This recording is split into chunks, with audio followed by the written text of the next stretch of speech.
Social media जी अॼु जी जेका viral ख़बर आहे उहा इहा आहे त घोसपुर मंदर ते हमलो कयो वियो आहे। अचो त छा उन जी तहक़ीक़ात कयूं ऐं उन जा तफ़सील वठूं त छा वाक़ई इहा ख़बर सही आहे।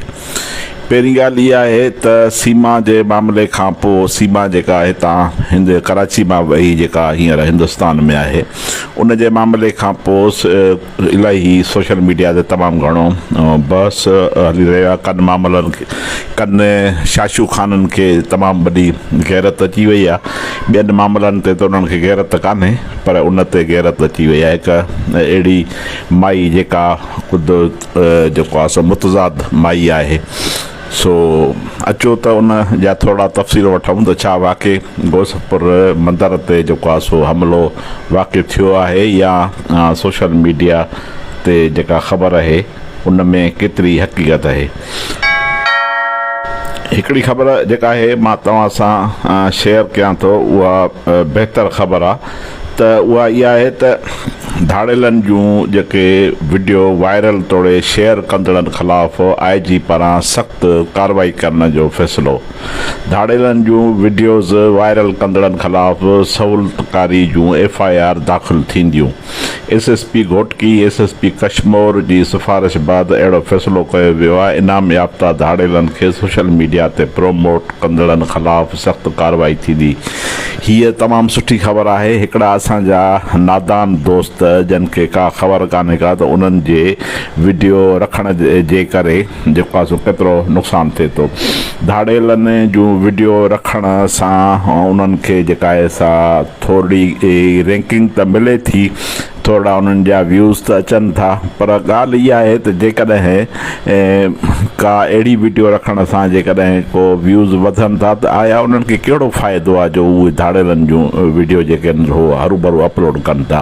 सो असांजा जेके काफ़ी नादान दोस्त आहिनि उहे पंहिंजो हरू भरू नाले पैदा करण जे लाइ जेको आहे अहिड़े क़िस्म जी वीडियोज़ रखनि था। तंहिंजे जे लाइ ही जेको IG सिंध जो जेको फ़ैसिलो आहे उहो तमामु घणो बहितरु आहे। सो दोस्तनि खे मां गुज़ारिश कंदुसि त दाड़िलनि जूं अहिड़े क़िस्म जूं महिरबानी करे तव्हां वीडियो जेको आहे सो न रखो ऐं उन जे रखण सां तमामु वॾो नुक़सानु थिए थो। सो अचूं था हिन ख़बर ते त पंहिंजो घोसपुर जेको मंदरु आहे इहो बागड़नि जो मंदरु आहे ऐं उते हर साल मेलो थींदो आहे। सो उन ते जेको हमलो आहे उन्हनि जी उतां जे माण्हुनि तरदीद कई आहे ऐं उते जेको SHO आहे उहो आयो आहे त अहिड़े क़िस्म जो को बि हमलो कोन थियो आहे। उतां जे माण्हुनि बि ॿुधायो आहे त अहिड़े क़िस्म जी का बि ॻाल्हि कान्हे का मेलो थींदो आहे ऐं उते उहे पंहिंजो हिंदू बिरादरी या बागड़ी बिरादरी जा माण्हू उते अची गॾु थींदा आहिनि। सो हिकिड़ी ख़बर जेका आहे उहा ॿी बि आहे त सोशल मीडिया ते जेके अफ़वाहूं फैलायूं थियूं वञनि, जेके कूड़ियूं ख़बरूं ॾिनियूं थियूं वञनि, जिन सां इंतशार पैदा थिए थो। मिसाल जेकॾहिं ही जेको ख़बर हली वई आहे मंदर ते हमले जी त इन क़िस्म जा जेके अफ़वाह ॾींदड़ ख़बरूं आहिनि त उन्हनि जा अकाउंट बि जेको आहे सो ॿुधण में अचे थो त उन्हनि ते एक्शन खयो वेंदो ऐं उन्हनि जी ज़िमेवारी उन्हनि ज़िले जे SSP खे ॾिनी वियूं आहिनि त जंहिं बि अहिड़े ID अहिड़े अकाउंट तां अहिड़े फेक अकाउंट तां अहिड़े क़िस्म जी का ख़बर हले ऐं का अहिड़ी वीडियो हले जंहिंसां इंतशार ऐं जेको आहे पंहिंजो तफ़रीक़ पैदा थिए या ख़ौफ़ पैदा थिए त उन्हनि ते तव्हां क़ानूनी कार्रवाई कयो।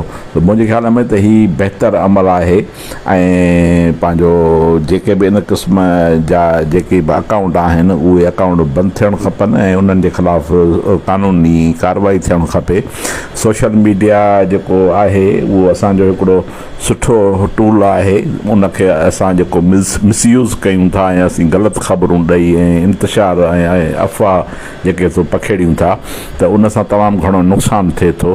सो ही जेको आहे वीडियोज़ तव्हां पाण ॾिसी सघो था त अहिड़े क़िस्म जी का बि ॻाल्हि कान्हे का। तंहिंजे करे इन कूड़ियुनि ख़बरुनि खे महिरबानी करे जेको आहे सो तव्हां वधीक तकलीफ़ न पहुचायो। थैंक यू, महिरबानी।